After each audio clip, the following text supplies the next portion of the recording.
The afternoon sun streamed through the tall windows of Westfield Music Academy, casting long shadows across the polished wooden floor of the audition hall.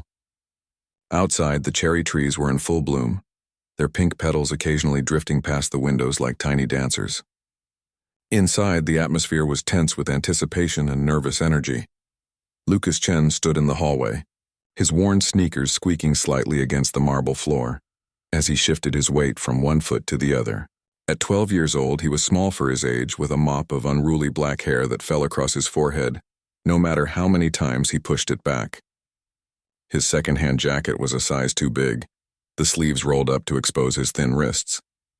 He clutched a dog-eared folder of sheet music to his chest like a shield. "Number 43, called out a woman with a clipboard, not bothering to look up. "You're next." Lucas took a deep breath. The number pinned to his jacket suddenly felt heavy. He glanced at his mother, May, who sat on a bench nearby, her hands clasped tightly in her lap. She worked nights cleaning office buildings and had taken precious time off to be here today. When she smiled at him, the exhaustion in her eyes momentarily lifted, replaced by a fierce pride that made his chest tighten.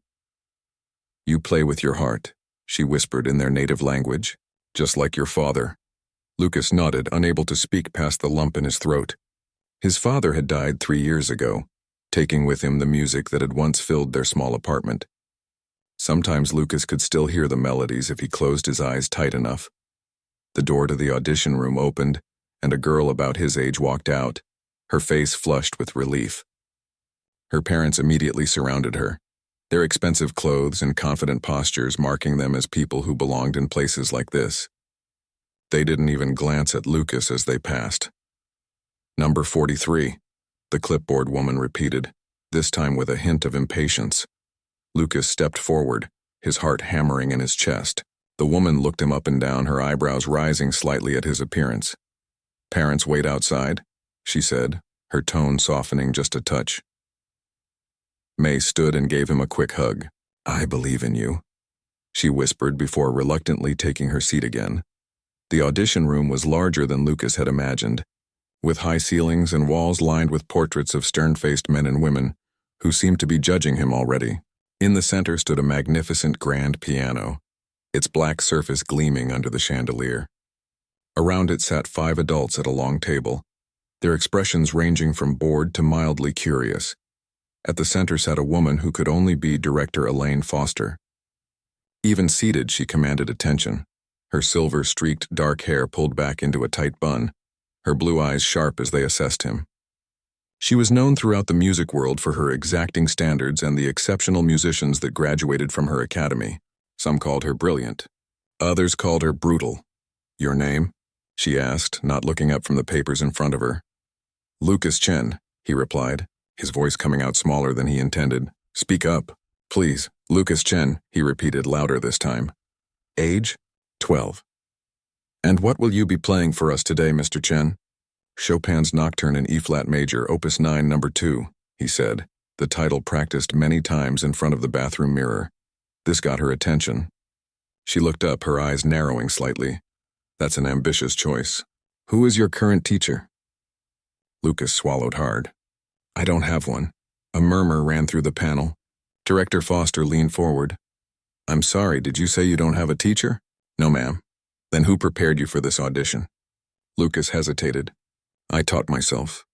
From videos and books from the library and—" He paused. "My father played. Before he died." Someone at the far end of the table whispered something to their neighbor and a small laugh escaped. "So you're entirely self-taught?" Director Foster's tone was skeptical. "And you've chosen one of Chopin's most beloved pieces?" Lucas nodded, his mouth too dry to speak.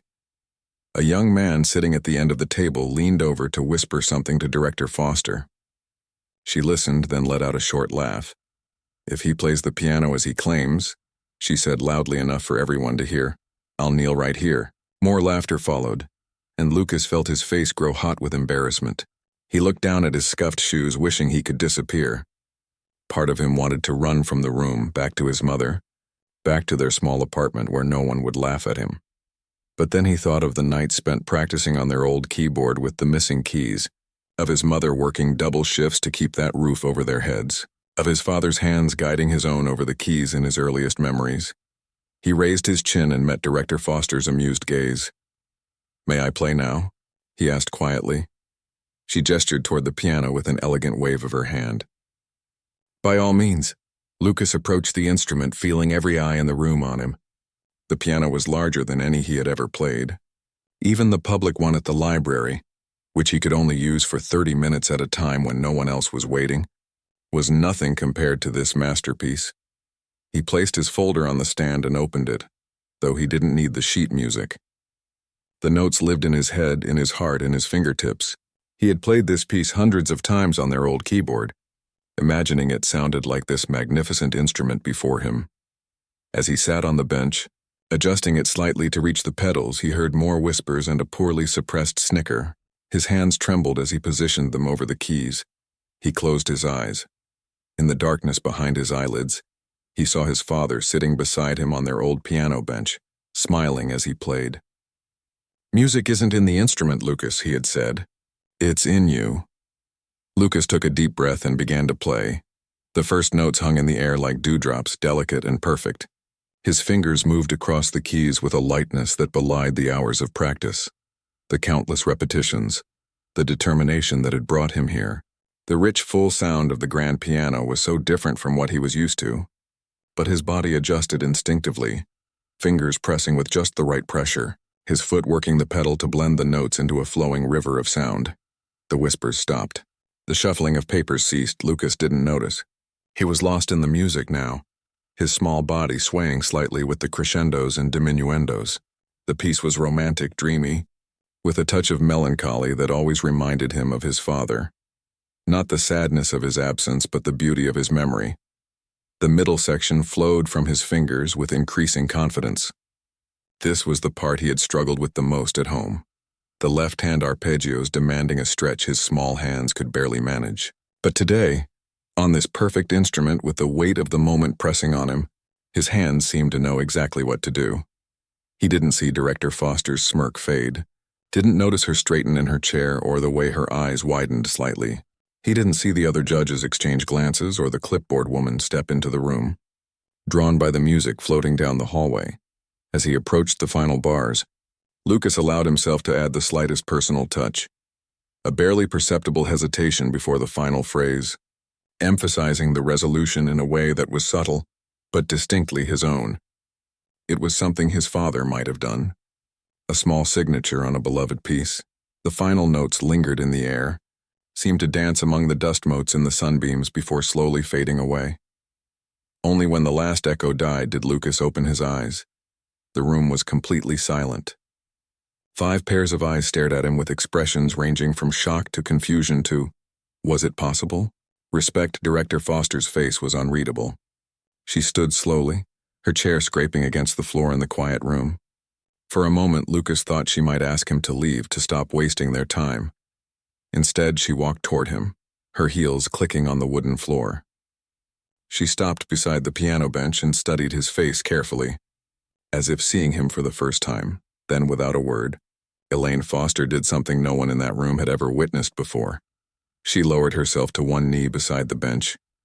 Lucas blinked in confusion, not understanding the significance of the gesture. All he knew was that no one was laughing anymore.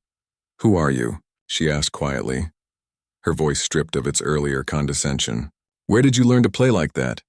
Before Lucas could answer, the door burst open and his mother rushed in, her face flushed with worry. She had heard the music from the hallway and couldn't stay away.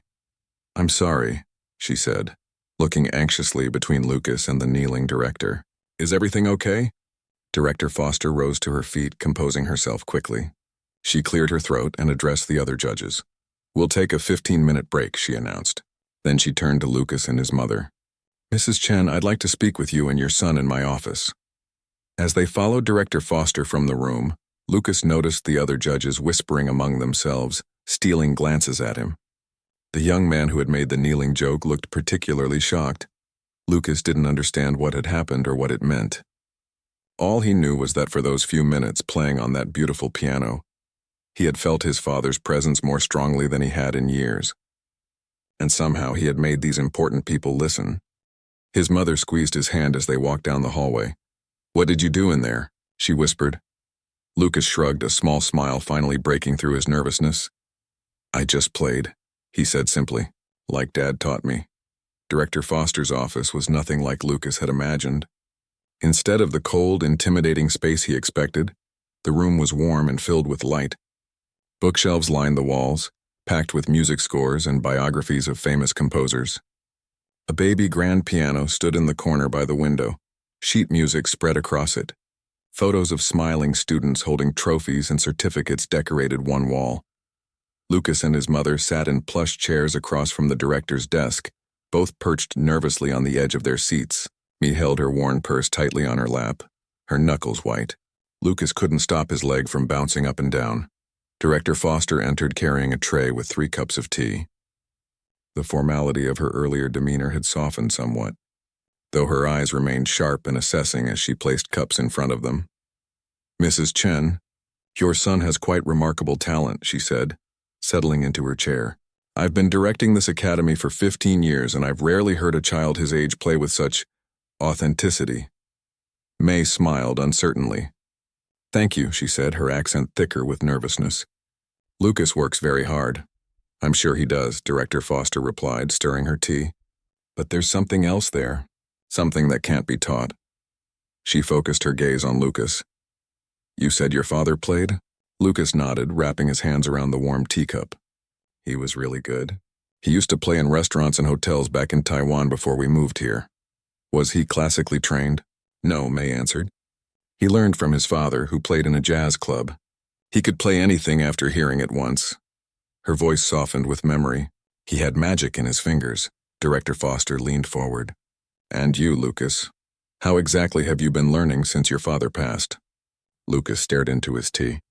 We have an old keyboard at home. Some of the keys don't work anymore, but I practice on it every day. He hesitated, and I walk to the public library on Saturdays. They have a piano in the reading room that anyone can use for 30 minutes if no one else is waiting. 3 miles each way, May added quietly. Rain or shine, the director's eyebrows rose. And your sheet music? I found some books in the library, Lucas explained. And I watch videos online at the library computers. I write down notes about finger positions and try to remember them for when I practice at home. Director Foster was silent for a moment, studying him. Then she asked, Would you mind playing something else for me? Something different from Chopin? Lucas glanced at his mother, who nodded encouragingly. You can use the piano by the window, Director Foster said, gesturing toward the baby grand. Lucas walked over and sat on the bench, taking a moment to feel the weight of the keys. This piano was smaller than the one in the audition room, but still far superior to anything he'd played before. What would you like me to play? He asked. Whatever comes to mind, she replied, watching him intently. Lucas thought for a moment, then began to play. It wasn't a classical piece this time, but a folk melody his father used to play. Something simple and sweet that spoke of distant mountains and home. He added little flourishes here and there, improvisations that felt right in the moment. When he finished, he looked up to find Director Foster watching him with an unreadable expression. His mother had tears in her eyes. Your father taught you that song? The director asked. Yes, but the middle part. Lucas hesitated. I added that myself. You compose as well? Her voice was carefully neutral. Not really. I just hear how it should go sometimes. Director Foster stood and walked to a filing cabinet. She pulled out some papers and returned to her desk, writing something quickly. Mrs. Chen, I'm going to be direct with you. Your son has extraordinary natural talent, the kind we rarely see. With proper training, he could... She paused, choosing her words carefully. His potential is limitless. May straightened in her chair. We are very proud of him. As you should be. Director Foster slid the papers across the desk. This is an application for our full scholarship program. It would cover all tuition, materials, and weekly private lessons with one of our faculty members. Lucas's heart leaped. He looked at his mother, whose eyes had widened. That is very kind, May said slowly. But even with scholarship, there are many expenses. The uniform, the transportation. She didn't finish the sentence, but her meaning was clear. Their budget was stretched to breaking already. Director Foster nodded. I understand. That's why this particular scholarship also includes a stipend for transportation and other necessary expenses. She hesitated, then added, And I would like to offer something else as well. I would like to mentor Lucas personally. The room went silent. Lucas could hardly believe what he was hearing. This is unusual, May asked carefully. Very, Director Foster confirmed. I haven't taken on a private student in 5 years. But your son has something special, Mrs. Chen. Something that shouldn't be wasted. Lucas watched his mother's face, seeing the conflict there. Pride battling with practicality. Hope wrestling with experience. May I ask why? May finally said. There are many talented children. Why would you do this for Lucas? Director Foster's professional demeanor slipped for just a moment, revealing something vulnerable beneath. Because when your son played Chopin today, he reminded me why I became a musician in the first place. She looked at Lucas. It wasn't technically perfect. There were mistakes a trained ear could catch, but there was truth in it. She turned back to May. That can't be taught, Mrs. Chen, but everything else can. May's eyes filled with tears again. She reached for the application with trembling hands. I don't know what to say. Say yes, Director Foster replied simply. Let me help your son become the musician he's meant to be. Lucas could barely contain himself as his mother began filling out the form. His mind raced with possibilities. Real lessons, a proper piano to practice on, Director Foster herself as his mentor. There's something else, Director Foster said, turning to Lucas. I'd like you to join our summer intensive program. It starts next week. It would mean 3 hours every day after school and full days during the summer break. My work schedule, May began, worry creasing her brow. We can arrange transportation, Director Foster assured her, and the academy stays open until 7 in the evening. Many of our students have working parents. As they discussed the practical details, Lucas wandered back to the piano. He ran his fingers lightly over the keys without pressing them down, imagining the sounds. This morning he had been a boy with an impossible dream. Now somehow that dream was taking shape before his eyes. Lucas, his mother's voice broke through his thoughts. Director Foster is asking if you're willing to work very hard. This won't be easy. He turned to face them, suddenly aware of the seriousness of the moment. I already work hard, he said simply. Director Foster nodded approvingly. Yes, you do. But this will be different. You'll need to learn proper technique, theory, sight reading, things you've never had to study formally. Some of it might feel like taking steps backward at first. I understand. You'll also need to prepare for your first recital, she continued. All new scholarship students perform after their first month.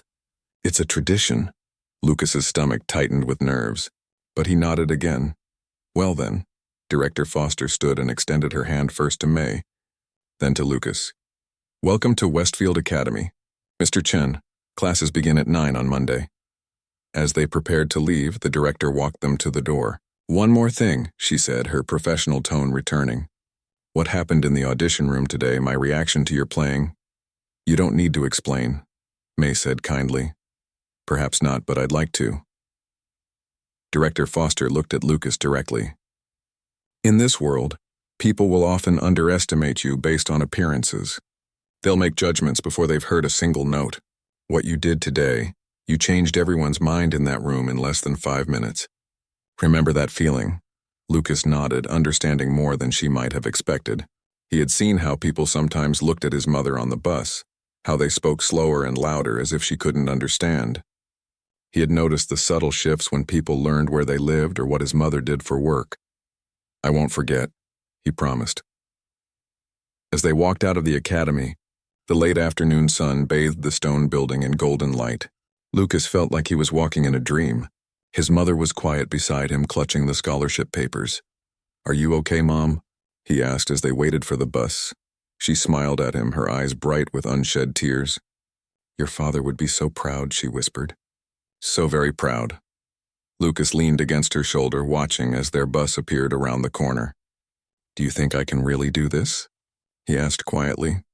May kissed the top of his head. You already have, my brave boy. You already have. The bus pulled up, its doors opening with a hiss. As they climbed aboard, Lucas took one last look at Westfield Academy, standing tall against the darkening sky.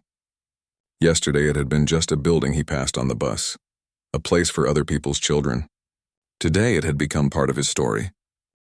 And on Monday he would walk through those doors not as a nervous auditioner, but as a student, a pianist with a future as vast and unknown as the music itself. The first month at Westfield Academy passed in a blur for Lucas. Each day brought new challenges, new music and new discoveries that left him both exhausted and exhilarated. He had never worked so hard in his life. On a rainy Tuesday afternoon, Lucas sat in the practice room assigned to him, staring at the sheet music director Foster had given him that morning. The piece was Bach's Prelude in C major, seemingly simple with its steady pattern of arpeggios but demanding absolute precision. He had been working on the same 4 measures for nearly an hour, and frustration was building inside him like a storm. Again, he muttered to himself, positioning his hands over the keys, just like she showed you.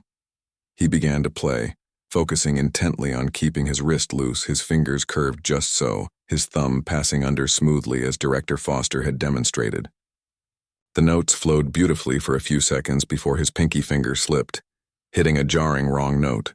Lucas slammed his hands down on the keys in frustration, creating a discordant crash that seemed to hang in the air. "That doesn't sound like Bach," came a voice from the doorway. Lucas spun around to find Director Foster watching him, her arms folded across her chest. He hadn't heard her open the door. "I'm sorry," he said quickly. "I was just losing your patience," she finished for him, stepping into the room. Understandable, but not particularly helpful. She set her leather briefcase on a chair and came to stand beside the piano. "Show me where you're struggling." Lucas pointed to the section on the page. "My fingers keep tangling up here, and when I focus on getting the notes right, I forget about my wrist position. Then when I focus on my wrist, I mess up the notes." Director Foster nodded. "That's normal. Your brain is trying to learn too many new things at once." She sat on the bench beside him. "May I?" Lucas scooted over to make room. She played the troublesome section effortlessly, her fingers dancing across the keys like they were extensions of the piano itself.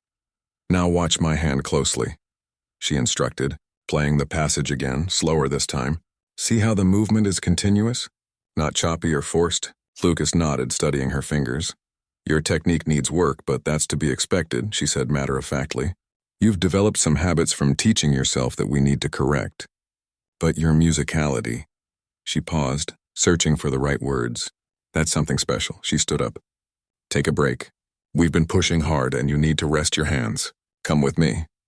Curious, Lucas followed her through the hallways of the academy to her office. Once inside, she went to a cabinet and pulled out a small photo album.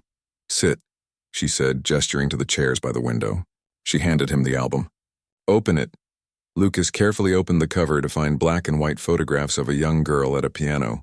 As he turned the pages, he watched her grow older through a series of recitals and performances. "Is this you?" he asked, looking up at Director Foster. She nodded, a rare smile softening her features. "I was about your age in those first pictures.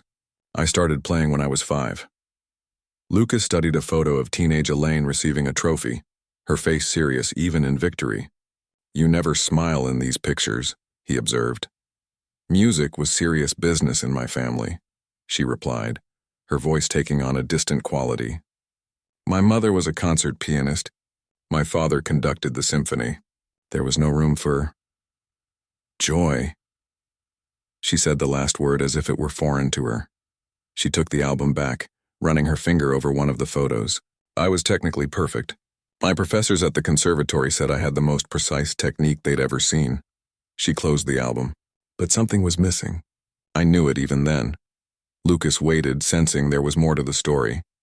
"I had a promising career ahead of me," Director Foster continued. "Then during my final year at the conservatory, I injured my hand." She held up her left hand, flexing the fingers. "Nothing dramatic, a stress injury from overpractice. But it ended my performance career before it truly began. That's why you teach now. That's why I founded this academy," she corrected. "To train young musicians properly. To give them what I had, technical excellence, and what I lacked." She looked at him intently. "Heart, Lucas. You play with your heart." Lucas felt his face grow warm at the unexpected praise. "But heart alone isn't enough," she added quickly, her practical tone returning. "Without technique, without discipline, raw talent wastes away. That's why I'm pushing you so hard." She returned the album to the cabinet and checked her watch. "Your mother will be here to pick you up soon. Before you go, I'd like to hear your Chopin again, the piece you played at your audition." Back in the practice room, Lucas sat at the piano, took a deep breath, and began to play the familiar nocturne. This time, however, it felt different. After a month of formal training, he was suddenly aware of all the flaws in his playing: the inconsistent tempo, the missed dynamics, the imprecise fingering. He stopped abruptly. "I can't play it right anymore," he said, confusion and dismay evident in his voice. Director Foster leaned against the piano. "This is the hardest part," she said quietly. "When you become aware enough to hear your own mistakes, but haven't yet mastered the skills to fix them. It's like being caught between two worlds. How do I get through it? Practice, patience, trust the process." She straightened up. "And remember why you play." That evening, as Lucas rode the bus home with his mother, he was unusually quiet. The rain streaked the windows, turning the city lights into blurry stars. "Everything okay?" May asked, noticing his pensive mood. "Director Foster showed me photos of when she was young," he said. "She was really good, but she never looked happy." He turned to his mother. "Did Dad look happy when he played?" May's face softened with memory. "Always. The happiest I ever saw him was at that old piano." When they reached their apartment, Lucas went straight to the corner where their keyboard stood on a folding table. He ran his fingers over the plastic keys, so different from the responsive pianos at the academy. "I've been thinking," May said, hanging up her coat. "Maybe it's time we find you something better to practice on at home." Director Foster mentioned there are programs that help students rent real pianos. Lucas shook his head. "Not yet," he said firmly. "Dad learned on this. So can I." He sat down and began to play the Bach Prelude, the piece that had frustrated him all afternoon. On the familiar keyboard, his fingers found their way through the notes not by thinking about technique or wrist position, but by feeling the music flow through him. It wasn't perfect, far from it, but there was something honest in the sound that made May pause in the kitchen doorway to listen. Later that night, after his mother had gone to bed, Lucas sat at their small kitchen table with a notebook. He wrote down everything he could remember about his father's playing: how he would close his eyes during emotional passages, how he would hum along softly sometimes, how he would rock forward slightly at climactic moments, things that weren't in any of the technique books at the academy, but were just as important to the music. The next day, Lucas arrived early for his lesson with Director Foster. She was surprised to find him already at the piano, working not on Bach but on a simple melody he had written himself. "What's this?" she asked, setting down her briefcase. "Something I'm working on," he replied, suddenly shy. "It's about my dad." Director Foster stood quietly, listening as he played the gentle, wistful tune. When he finished, she didn't immediately comment on his technique or point out errors as she usually did. "That was lovely," she said simply. "Is there more?" Lucas nodded. "I hear it in my head, but I'm still figuring out how to make it work on the piano. Would you like some help with that?" And so began a new phase in their lessons.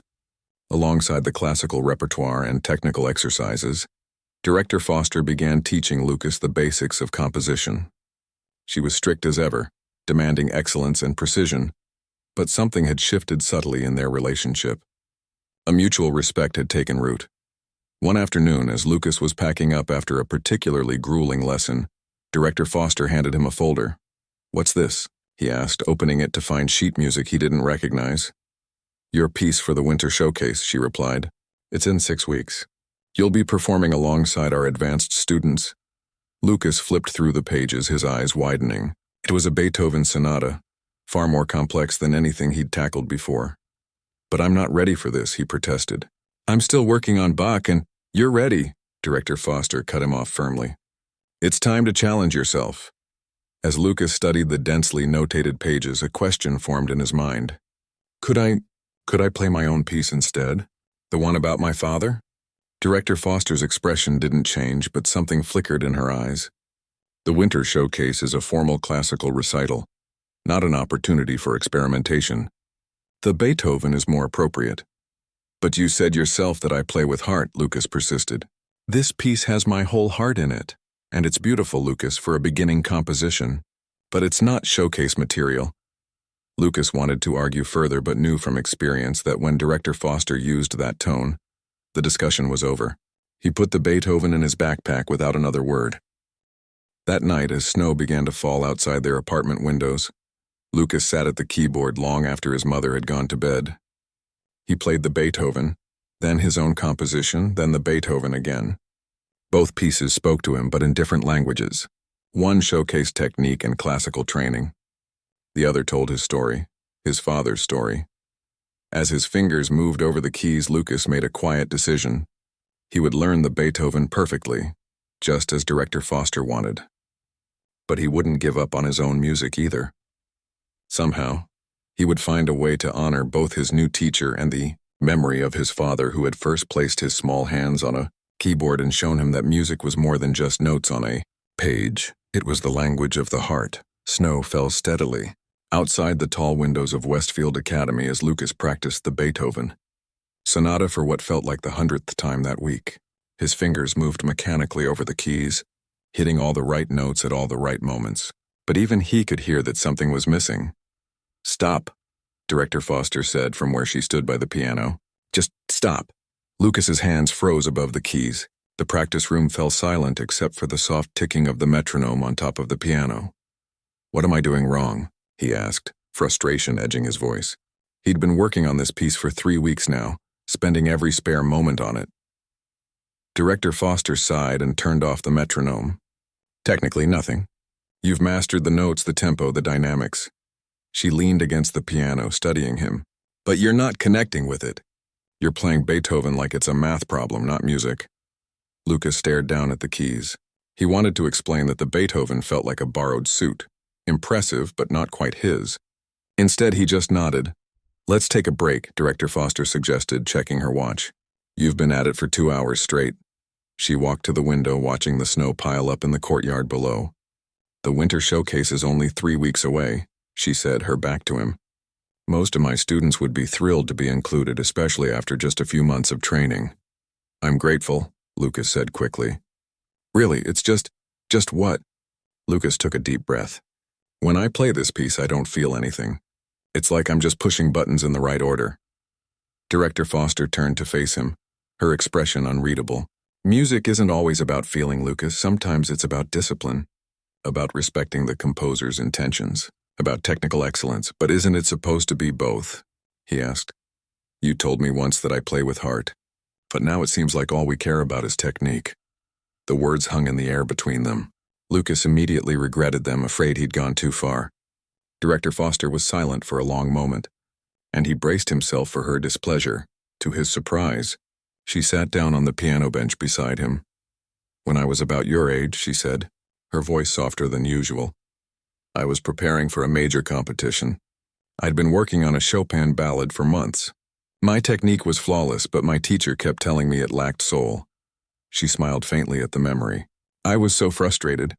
I practiced until my fingers bled, literally. The night before the competition, my teacher found me crying in the practice room." Lucas watched her, never having seen this side of the usually composed director. "Do you know what he did?" she continued. "He closed the piano lid, took me for ice cream, and told me stories about Chopin's life. His loves, his losses, his exile from his homeland. For the first time, I understood that behind all those notes was a human being with a heart that had been broken and mended and broken again." She turned to Lucas. "The next day I played differently. Not more technically perfect, that wasn't possible. But with understanding. With connection. I won that competition, but more importantly, I found the missing piece in my own playing." She stood up, her moment of vulnerability passing. "Your assignment for tomorrow is not to practice the Beethoven. Instead, I want you to research his life, particularly the period when he wrote this sonata. Understand the man behind the music." Lucas nodded, relieved at this unexpected turn. "And Lucas," she added as she gathered her things, "your piece, the one about your father. Keep working on it. Not for the showcase, but for yourself." The next few days brought a shift in their lessons. While the technical drills and precision work continued, Director Foster also began sharing stories about the composers they studied, the historical context of Bach's preludes, the revolutionary spirit behind Beethoven's works, the romantic turmoil that influenced Chopin. Slowly, Lucas found himself connecting with the Beethoven Sonata in a way he hadn't before.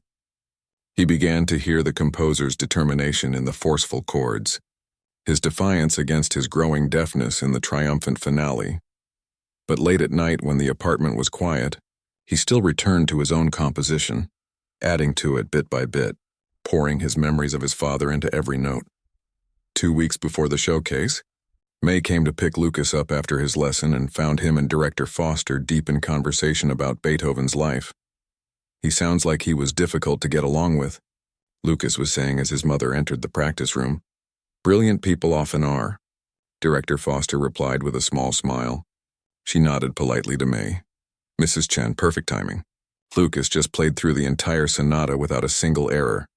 "That's wonderful," May said, beaming with pride. "Mom, did you know Beethoven kept composing even after he went completely deaf?" Lucas asked excitedly. He could feel the vibrations of the piano through the floor. "I didn't know that," she replied, pleased to see her son so animated. In recent weeks, he had seemed increasingly tense, the joy of music giving way to the pressure of perfection. On the bus ride home, Lucas chatted about Beethoven and the upcoming showcase, his earlier reservations seemingly forgotten. May listened, happy to see his enthusiasm but noticing something still hidden beneath it, a shadow of uncertainty in his eyes. When they reached their stop, they found their elderly neighbor, Mr. Patel, waiting at the bus shelter, grocery bags at his feet. "Let me help you with those," Lucas offered, picking up the heavier bags before Mr. Patel could protest. "Such a good boy," Mr. Patel said to May as they walked toward their apartment building. "How are the piano lessons going? My Anya says she can hear him practicing when she visits. Says it's beautiful." "He's doing very well," May replied proudly.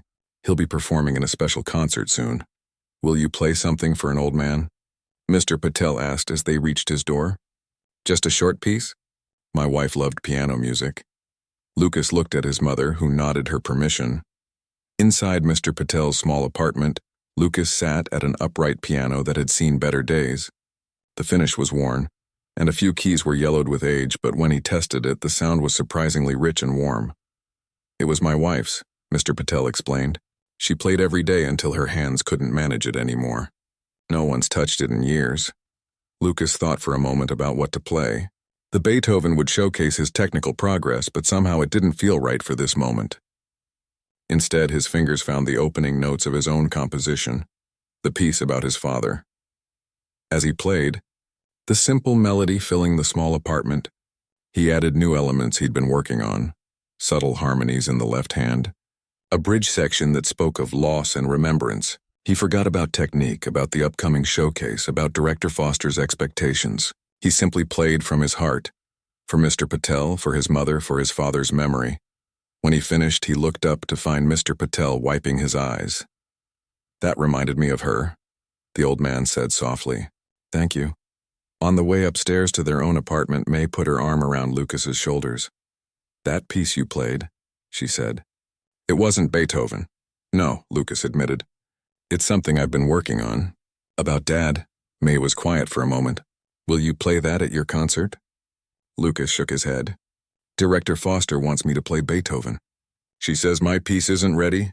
And what do you think?" He didn't answer right away, inserting their key into the lock. Inside, he went straight to the keyboard, sitting down and playing a few notes of the Beethoven sonata, then a few from his own piece as if comparing them.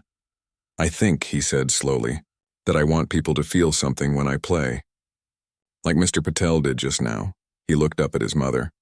"The Beethoven is impressive, but my piece, it's real. It's ours." May sat beside him on the bench. "Your father once told me that music is a gift we give to others. The most important thing isn't how difficult the piece is or how perfectly you play it. It's whether it reaches people's hearts." Lucas nodded, a decision forming in his mind. The next day after school, he arrived at his lesson with determination in his step. Director Foster was already in the practice room reviewing sheet music. "I've been thinking about the showcase," Lucas said without preamble. Director Foster looked up, surprised by his directness. "Oh? I want to play my own piece," he said firmly. "The one about my father." The director's expression cooled. "We've discussed this, Lucas. The winter showcase has a specific format. All students perform classical repertoire selected by their instructors." "I know," he acknowledged. "But last night I played for our neighbor, and he cried because the music reminded him of his wife. I've never made anyone feel that way with Beethoven." Emotional response isn't the only measure of musical value, Director Foster countered, though her tone had softened slightly. But isn't it an important one? Lucas pressed. You've been teaching me about the people behind the music, Bach and Beethoven and Chopin. They all wrote from their hearts, didn't they? They all had something real to say. He took a deep breath. I have something to say, too. Director Foster studied him for a long moment. Play it for me, she finally said. The whole piece as it stands now. Lucas sat at the piano, his heart pounding. This was his chance. He closed his eyes briefly, gathering his thoughts, then began to play. The piece had evolved significantly since he'd first shared it with her. What had started as a simple melody had grown into a fully realized composition, with a clear structure, emotional depth, and moments of both tenderness and power. He played with complete focus, pouring everything he had learned over the past months into every note. When he finished, the final notes hanging in the air, he looked up at Director Foster. Her expression was thoughtful, revealing nothing of her opinion. It still needs work, she said finally. The middle section meanders a bit, and the transition to the finale is abrupt. Lucas's heart sank. So that's a no? Director Foster picked up her pen and made a few notations on the sheet music in front of her. I didn't say that. She met his eyes directly. We have 2 weeks. If you want to play this piece instead of the Beethoven, you'll need to work twice as hard. We'll need to refine it, notate it properly, polish every measure. Lucas stared at her, hardly daring to believe what he was hearing. Are you saying I can play my piece at the showcase? I'm saying, Director Foster replied with the hint of a smile, that if you're determined to break tradition, you'd better do it brilliantly. The night of the winter showcase arrived with a perfect blanket of snow covering the grounds of Westfield Academy. The main concert hall glowed with warm light, and the soft murmur of conversation filled the air as families and distinguished guests found their seats. Programs rustled as people read through the evening's performances, a carefully curated selection of classical pieces by the Academy's finest students. Backstage, Lucas peeked through the curtain at the growing crowd. The hall was nearly full, with people still streaming in from the cold. His stomach twisted with nerves. Looking for your mother? Director Foster asked, appearing beside him in an elegant black dress, her usual severe bun softened by a few loose strands framing her face. Lucas nodded. I don't see her yet. She'll be here, Director Foster assured him. The roads are difficult tonight with the snow. Lucas stepped back from the curtain and took a deep breath. Over the past 2 weeks, he had worked harder than ever before. Director Foster had helped him refine his composition, spending extra hours after his regular lessons to perfect each phrase. The piece had evolved under her guidance, growing stronger while still remaining true to his original vision. Are you ready? She asked, studying his face. I think so, Lucas replied, adjusting the sleeves of his new suit, a gift from Director Foster that she had presented to him earlier that day. It fit perfectly, making him look older, more like a real pianist. Remember what we discussed about the middle section? She reminded him. Take your time there. Let the melody breathe. Lucas nodded, running through the notes in his mind. His piece had been placed last on the program, a position of honor usually reserved for the most advanced students. When Director Foster had announced this decision, it had caused quite a stir among the faculty and other students. Some had questioned whether a beginner should be given such a prominent spot, especially with an original composition rather than a classical piece. I need to find my mother, Lucas said, glancing at the clock on the wall. She should be here by now. I'll have someone check the lobby, Director Foster offered. You stay here and focus on your performance. As she walked away, Lucas was approached by another student, a tall boy named Philip who had been at the academy for 3 years and was known for his technical brilliance. Nervous? Philip asked, his voice friendly but with an edge of curiosity. I heard you're playing your own piece, Lucas nodded. Director Foster helped me polish it. She must think very highly of you, Philip observed.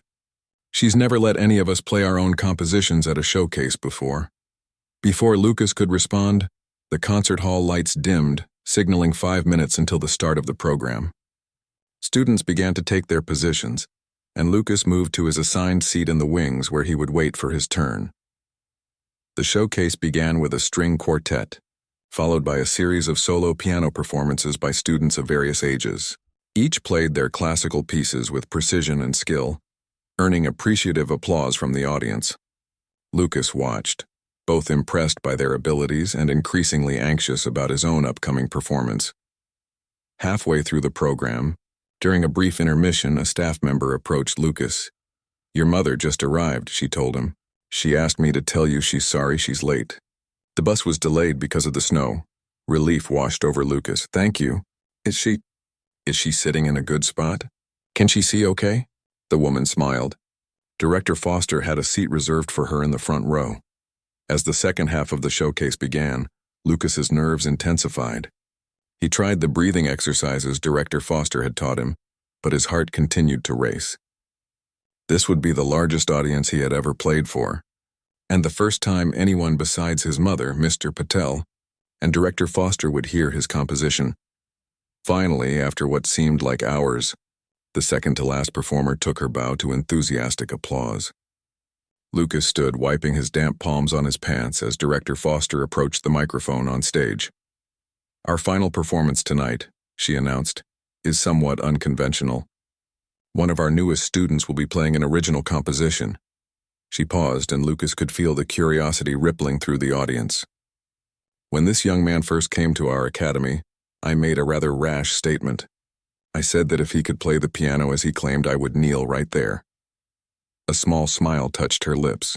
"Well, I did kneel that day because his playing spoke directly to the heart of why we make music." She gestured toward the wings.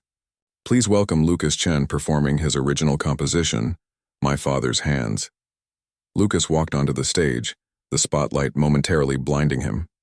As his eyes adjusted, he saw his mother in the front row, just as promised. She was still wearing her work uniform, having come directly from her job, but her face shone with pride. Beside her sat Mr. Patel, who had insisted on coming despite the snowy weather. Lucas bowed slightly, then sat at the grand piano. He took a moment to adjust the bench, his hands hovering above the keys. The hall was completely silent, waiting. He closed his eyes and thought of his father, not with sadness but with gratitude for the gift of music he had passed on. Then he began to play. The piece started softly, with a simple melody that spoke of quiet mornings and gentle hands guiding smaller ones across piano keys. It built gradually, adding layers of harmony that evoked warmth and safety.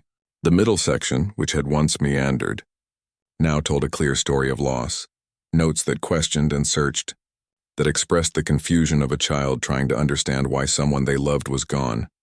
But the final movement transformed that loss into something else. Not forgetting, but carrying forward. The melody returned, stronger now, supported by rich chords that Director Foster had helped him develop. It spoke of memory becoming legacy, of finding someone's spirit in the music they left behind. As Lucas played the final notes, letting them fade softly into silence, he felt a strange sense of peace. For those few minutes, it had been just him, the piano, and the presence of his father, as real as if he were sitting beside him on the bench. The silence held for a long moment after the last note died away. Then from somewhere in the audience, someone began to clap. Others joined in, the applause building until it filled the concert hall. Lucas opened his eyes to see people rising to their feet, first his mother and Mr. Patel, then others scattered throughout the audience, until nearly everyone was standing. He stood and bowed, overwhelmed by the response. As he straightened, he caught sight of Director Foster standing at the side of the stage. To his amazement, there were tears in her eyes. And then, as the applause continued, she walked onto the stage, stepped beside the piano, and deliberately, gracefully knelt down, just as she had done at his audition months ago. This time, though the gesture wasn't one of shock or surrender, it was one of respect, from a master to a fellow artist. The audience, not understanding the significance of the moment but sensing its importance, applauded even louder. Lucas felt tears spring to his own eyes as Director Foster rose and gestured for him to take another bow. As he did, he noticed a man making his way toward the stage from the back of the hall. He was tall and distinguished-looking, with silver hair and an air of authority. Lucas had seen his photograph in the Academy's main hallway. Professor Richard Thompson, director of the National Youth Conservatory, one of the most prestigious music programs in the country. After the applause finally died down and people began to file out of the hall, Professor Thompson approached Lucas and Director Foster backstage. "Remarkable," he said, shaking Lucas's hand. "Truly remarkable. Not just the composition, which shows tremendous promise, but the emotional maturity of your playing." He turned to Director Foster. "You've found quite a talent, Elaine." "Lucas found us, actually," she replied with a small smile. "And brought something we needed." Professor Thompson handed Lucas a business card. "The conservatory has a summer program for exceptional young composers. Full scholarship, of course. I'd like you to consider applying." He nodded respectfully to Director Foster. "With your current teacher's blessing, naturally." After he left, Lucas stared at the card in his hand, hardly able to believe what had just happened. Before he could process it, his mother rushed backstage and wrapped him in a tight hug. "I am so proud of you," she whispered, her voice thick with emotion. "Your father was there tonight." "I felt him in every note." "I felt him too," Lucas said softly. Director Foster gave them a moment before approaching. "Congratulations, Lucas, you took a risk and it paid off beautifully." "Thank you for helping me," he said earnestly. "For believing in my music." "Don't thank me yet," she replied, her practical tone returning though her eyes remained warm. "Professor Thompson's summer program is highly selective. We have a lot of work to do if you're going to be ready." Lucas grinned. "More Bach preludes?" "Among other things," she said with a hint of a smile. "But first, I think you've earned a short break. Enjoy tonight. Be proud of what you've accomplished." As they left the academy, the snow was falling again, soft and silent. Lucas walked between his mother and Director Foster, their footprints marking a path through the pristine white covering. The future stretched before him, full of possibilities he couldn't have imagined just a few months ago when he'd stood nervously in the hallway, waiting for his number to be called. He thought about the journey that had brought him here, from the old keyboard with missing keys to this night of triumph. He thought about his father, whose love of music lived on through him. And he thought about Director Foster, who had knelt not once but twice, showing him that true strength sometimes meant bowing to something greater than yourself. As they reached the street, Lucas looked up at the snow swirling under the streetlights, each flake unique and perfect in its brief journey, like notes in a composition, he thought. Individual moments coming together to create something beautiful. He couldn't wait to see what music tomorrow would bring.